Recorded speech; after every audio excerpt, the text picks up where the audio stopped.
Nessa última parte da aula, nós vamos interpretar a relação de dispersão que a gente obteve na parte anterior da aula, que corresponde justamente para cada K que a gente coloca lá no nosso ansatz, a gente tem uma energia diferente do elétron e, novamente, a gente obtém uma relação de dispersão com período 2π sobre A no espaço K, e a gente interpretou isso, essa periodicidade que aparece devido à periodicidade no espaço direto, né, da rede. Eu tenho uma periodicidade no espaço recíproco, a gente viu isso já aparecer na relação de dispersão dos fônons. Então, basta a gente representar essa relação de dispersão na primeira zona de Brillouin. E a relação de dispersão do type Bayer, então, tem essa forma daqui. Tá? Então, a gente vê o surgimento de uma banda de energia. A gente vê que quando os átomos estão muito longe entre si, significa que não tem overlap nenhum entre as funções de onda. Então esse T daqui ele vai para zero, né? E quando T é zero, a energia fica sempre no seu estado aqui livre, que a gente conhece, que é o epsilon zero, né? E quando eu vou aproximando os átomos, coloco eles aqui a uma distância azinho, para essa distância azinho eu vou ter aqui uma abertura, esse nível de energia vai abrir em n níveis muito próximos, que no caso, se você pensa o n indo para infinito, forma uma banda contínua, em que eu assumo valores aqui entre epsilon zero mais 2t e epsilon zero menos 2t. Então eu obtenho uma banda que tem espessura 4t, tá certo? Então ou seja, a gente com a nossa imagem pictórica tinha visto que quando a gente aproxima n elétrons, cada nível de energia vai em n níveis. Agora a gente vê que esse espaçamento tem a ver com esse parâmetro de saltamento, né? Que é o parâmetro de Hoping, tzinho. É interessante a gente estudar essa relação de dispersão em torno de K igual a zero. Nesse caso, a gente obtém uma relação de dispersão que é aproximadamente parabólica, né? Corresponderia aqui a uma parábola aqui, né? E isso significa o seguinte: se eu estou próximo de K igual a zero, eu tenho uma relação de dispersão que é essencialmente de um elétron livre. E a relação de elétron livre a gente sabe que é parabólica. No entanto, aqui, para pensar isso como relação de dispersão de elétron livre, esse elétron não vai ter a massa de um elétron no vácuo. Ele vai ter, se você compara essa expressão com a expressão da energia de um elétron livre, a gente vê que a massa efetiva do elétron é dada por h cortado ao quadrado sobre 2t ao quadrado. A gente vai ver isso ao longo do curso várias vezes. Essa é a ideia de que o elétron, quando você está pensando aqui próximo a estados de K igual a zero, né? Eu posso pensar nesse elétron como se ele estivesse livre, mas o papel da interação com os átomos da rede é renormalizar a massa do meu elétron. Então, de fato, você vê que essa massa do elétron depende dos átomos, né? Depende tanto aqui da separação dos átomos, o azinho, quanto do Tzinho, que depende tanto da distância quanto da interação entre os átomos. Lembra que no Tzinho aparece o potencial de interação colombiano dos elétrons com os átomos. Então isso é uma ideia física muito importante que vai aparecer para a gente algumas vezes no curso. Então a gente vai ver que esse elétron que mora aqui próximo de K igual a zero, ele se comporta como uma quasi-partícula, ou seja, ele é um elétron livre, porém com uma massa renormalizada. O papel da rede é modificar a massa do elétron. Vai voltar várias vezes para a gente ao longo do curso. Frisando mais uma vez, que a gente já viu algumas vezes nas aulas anteriores, aqui essa banda está desenhada como contínua, mas se você coloca apenas n átomos na sua rede, então as condições de contorno mostram que só vai ter certos Ks que vão ser permitidos. Então, na verdade, como a gente viu algumas vezes, existem apenas n estados possíveis independentes de K. Então, que fisicamente faz sentido, ou seja, se eu tenho n átomos, cada nível de energia vai dar origem a n estados de energia para o nosso átomo. E aí, com isso, a gente pode ver várias coisas importantes. Pela primeira vez no curso, a gente pode analisar se o nosso material vai ter um comportamento condutor ou isolante. E a ideia é a seguinte: imagina que você tenha átomos de valência 1. Então, isso significa que cada átomo vai colocar um elétron, vai ter um elétron para conduzir, né? Um elétron na banda de valência. Então, pega essa banda de energia para a gente preencher. A gente viu que nessa banda de energia tem n estados. No entanto, cada K eu posso botar dois elétrons, porque eu posso botar um elétron para cima e para baixo. De maneira que, como uma vez que eu tenho Nzão Ks nessa banda, eu tenho 2 Nzão estados possíveis para os elétrons. Se eu tenho um átomo de valência 1, eu só tenho Nzão elétrons para preencher. Significa que eu vou preencher somente metade dessa banda daqui, tá certo? Então, falando de uma outra forma, se eu tenho Nzão átomos, eu tenho Nzão Ks aqui apenas para preencher, e você começa preenchendo aqui nesse estado mais baixo, você pode botar um spin para cima e um spin para baixo. Aí nesse outro K possível você vai botar um spin para cima e um spin para baixo e assim por diante, até preencher metade da sua banda daqui. Então você vê que você tem átomo de valência 1, ele não preenche completamente a banda. A banda fica só metade preenchida. E isso é fundamental, porque imagina que você agora liga um campo elétrico. Por exemplo, liga um campo elétrico para a esquerda. Então os elétrons vão querer ir para a direita. E de fato você tem estados de energia desocupados à direita que os elétrons podem, portanto, ocupar.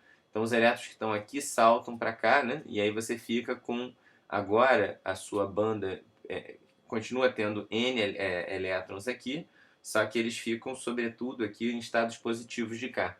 De maneira que a minha média do K é diferente de zero. Então isso significa justamente ali que eu estou tendo corrente, né? Então, o fato da minha banda estar sempre preenchida permite que haja corrente ao eu ligar um campo elétrico. Então, de fato, átomos que têm valência 1 são condutores quando você forma um metal com eles.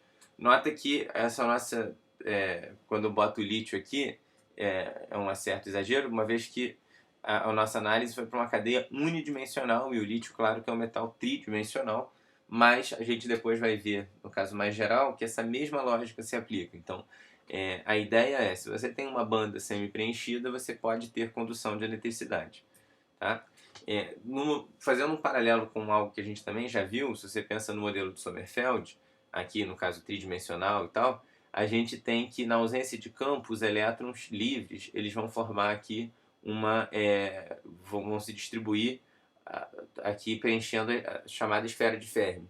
E quando a gente liga o campo elétrico, a gente viu que o centro dessa esfera se desloca um pouquinho. E é isso que está ligado com a corrente, né? Com a velocidade de deriva aqui, com que os elétrons vão escoar. Vai ser exatamente o mesmo tipo de coisa, só que agora, como a gente está no caso unidimensional, é como se a gente só tivesse aqui o Kx preenchido, né? E aí a gente fica exatamente com essa ideia de que agora o centro aqui se deslocou, né? Ou seja, a minha média do K não é mais zero, tá? Uma outra coisa que dá para ver aqui, desde já, é que nesse caso em que eu tenho átomos de valência 1, eu só preencho metade da banda, que está mais ou menos aqui dentro da aproximação. Eu consigo aproximar isso aqui relativamente bem pela relação de dispersão de elétrons livres, né? De fato, sempre que a gente fez o modelo de Sommerfeld de Drude, tratando os elétrons como livres, ou seja, desprezando a interação com a rede, a gente viu que para átomos de valência 1, o acordo teoria-experimento era melhor. Aqui já está uma pista, porque você vê que se você preenche a banda completamente, chega uma hora que você começa realmente a ver que a relação de dispersão não é uma relação de dispersão de elétron livre. Mas para átomos de valência 1, aproximadamente isso funciona bem, tratar ele como livre. Tá? A gente vai novamente voltar a isso em aulas posteriores. O que acontece se eu tenho átomo de valência 2? Agora, para cada átomo, eu vou ter que botar 2 elétrons. Isso significa que eu vou preencher completamente a minha banda. Então, você pode pensar o seguinte, que se você liga agora um campo elétrico, por mais que os elétrons gostariam de ir para estados de K positivo, eu não tenho esses estados disponíveis. Então, eu continuo tendo aqui uma média de K igual a zero, denotando a ausência de corrente. Então, nessa imagem, a gente pensa que os átomos de valência 2 eles são isolantes. Tem que tomar muito cuidado com essa análise. A gente sabe que vários átomos de valência 2 são condutores e, de fato, a gente vai ter que fazer essa discussão melhor quando a gente estiver discutindo o caso tridimensional e tal. Mas aqui eu já quero chamar a atenção para algumas sutilezas que são importantes e já dá para ver mesmo nesse caso unidimensional. A primeira delas é a seguinte: a gente até aqui só considerou uma única banda, mas isso não é preciso. O que acontece? A gente poderia melhorar um pouquinho a nossa descrição falando o seguinte, que para cada átomo eu não vou incluir apenas agora o meu cat I mas eu vou permitir incluir 2 estados de energia para cada átomo, que estão aqui denotados por esse índice alfa. Então é como se eu tivesse I,1 é o estado fundamental do átomo I. I,2 é o primeiro excitado do átomo I, e assim por diante. Se a gente bota só 2 alfas possíveis, eu vou descrever 2 bandas. E o que acontece é o seguinte, se você pensa em 2 bandas, agora novamente o nível de energia de uma das bandas, conforme você vai aproximando os átomos, esses níveis de energia vão abrindo, tá certo? Como a gente viu, e o outro nível de energia também vai abrindo. Então o que acontece? Imagina que você cortasse aqui, por exemplo. Você dá essa distância. Nesse caso, você tem 2 bandas que não se superpõem. E aí, se eu tenho um átomo de valência 2, ele vai preencher completamente essa banda menor, e você vai ficar com a banda de cima totalmente vazia, e você vai ficar aqui com uma lacuna, com um gap de energia. E aí o material vai ser isolante. Agora, o que acontece se você coloca, essa distância entre os átomos é essa daqui? Nesse caso, nota que tem as bandas, devido ao nível 1 e nível 2, elas se superpõem. De maneira que agora, se você estiver olhando nesse esquema daqui, está representado isso, o que acontece é que esse eixo vertical aqui é energia, né? Então você vê que a energia mais baixa de todas é desse nível daqui, dessa primeira banda aqui. Mas conforme você vai preenchendo essa banda, chega uma hora que é mais vantajoso você começar a preencher a outra banda do que terminar de preencher essa. Então, na prática agora, a sua banda ela está incompleta. Então, quando você ligar o campo elétrico, os elétrons vão ter estados para ocupar.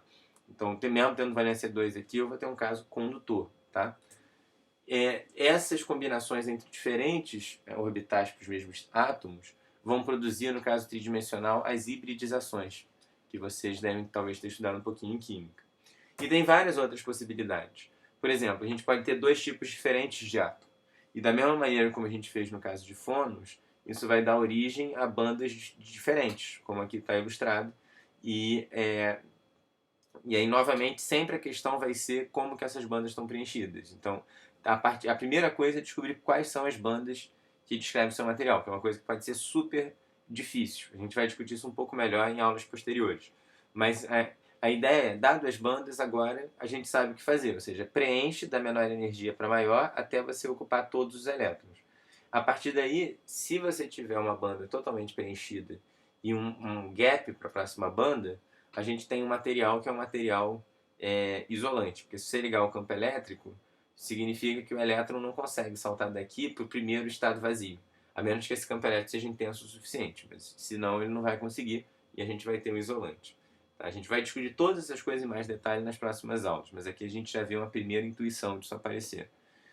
Por fim, eu gostaria de chamar a atenção também para um conceito que é super importante em matéria condensada e que apareceu já em eletromagnetismo e em outros estudos que vocês fizeram de física ondulatória, que é o conceito de velocidade de grupo. Então, velocidade de fase, que é a velocidade que a gente muitas vezes estuda, ela tem a ver com a velocidade com que a frente de onda viaja no espaço. Tá? A velocidade de grupo é a velocidade com que o envelope está se deslocando. Então, isso é definido formalmente, como vocês viram lá nos cursos de eletro, como sendo a derivada de ômega com relação a k. Tá? Então, a partir da nossa relação de dispersão, a gente pode calcular a a velocidade de grupo para o nosso pacote e a gente obtém, para o caso type binding, essa expressão daqui, tá certo? Me chama a atenção então que tanto nas bordas quanto em k igual a zero, a velocidade de grupo é nula, tá? Isso é uma coisa bem geral, está ligado com o fato justamente de nesses pontos aqui você está entrando perpendicular. Então aqui de fato você vê que a velocidade de grupo é zero, né? Porque aqui é a tangente horizontal nesses pontos, então a derivada é nula da energia com relação ao k. E a gente vê também o seguinte, se você faz o t indo a zero, isso significa que a velocidade de grupo ela vai a zero também. O que é intuitivo fisicamente, porque se esse t vai a zero, significa que o elétron não consegue saltar de um átomo para o outro. Você acha que isso acontece, por exemplo, quando eles vão ficando muito distantes entre si, né? Quando eles vão ficando muito distantes, o t vai a zero, e aí a gente não tem como ter propagação de energia na nossa rede, a velocidade de grupo ela vai a zero, tá? Na verdade, isso aqui faz parecer que é um comportamento bem suave, né? Mas tem coisas mais complicadas que acontecem, que quando você vai fazendo os átomos ficarem muito distantes entre si, chega uma hora que os elétrons não conseguem mais saltar de um átomo para o outro, que é a chamada transição de Motz. A gente não vai estudar isso em detalhe no curso, então estou só comentando aqui de maneira bem geral, tá?